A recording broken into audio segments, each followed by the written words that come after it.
I am Swankust, and I will kill you and put you in the Yuvava books so everyone will hate you.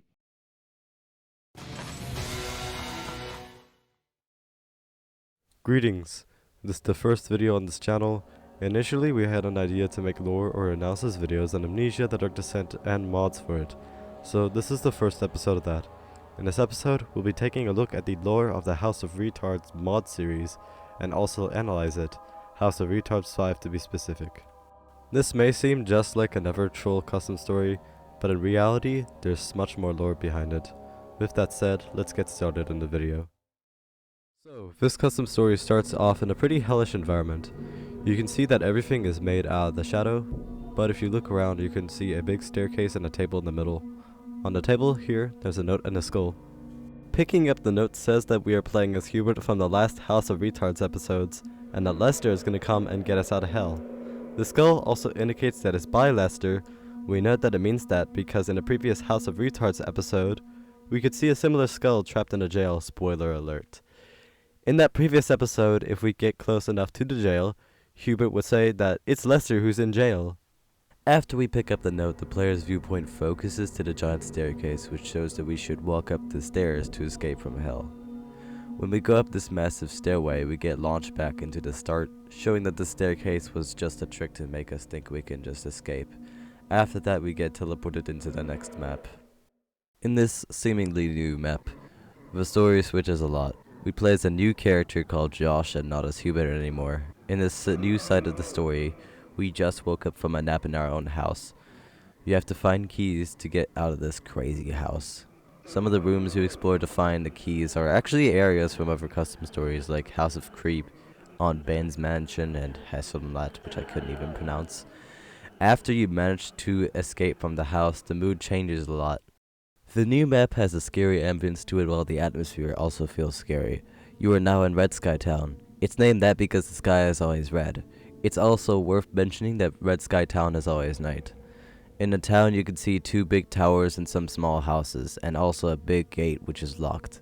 Two of the houses have a note on them stating that Hubert was missing and that Lester escaped from hell. This means that this town was also home to Hubert and that Lester was a criminal whom everyone was afraid of. The two towers look old and one of them is even locked. If you go in the other tower you can find a staircase to the top, some items and desks which contain keys to unlock other desks. If you unlock the last desk, you get a key to the desk upstairs. After that you can go up the stairs and arrive to the top. If you look around, there was a bridge connecting the two towers, but it's destroyed.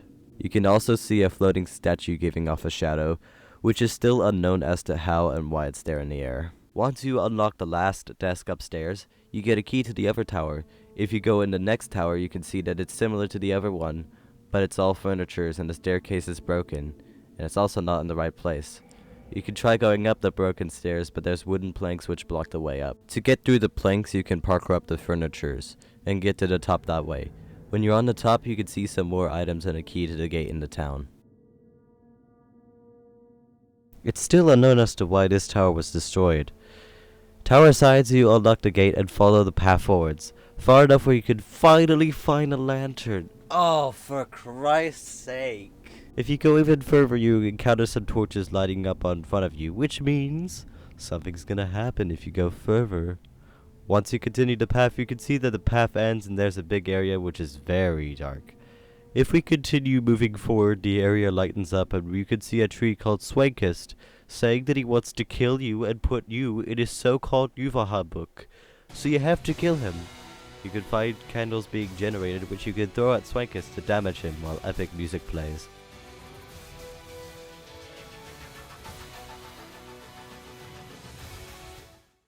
Once you throw all the candles at him, he will say his final speech, or preferably his last words, and then explode. Because of the explosion, we get launched into the forest. You can see a mansion in the distance, but it's your only chance to survive, so you go towards the mansion. Once we are close enough to it, we collapse and Lester is teleporting towards us until the ending rolls. In the ending, we find out that we got kidnapped by Lester, and who knows what's next for this series anyways. Anyways, this is the end of the video. Feel free to like, share, comment, whatever you do. Whatever you could do. Dislike it if you dislike it. That's perfectly fine by us. And you can even give us ideas for future amnesia related videos in the comments section.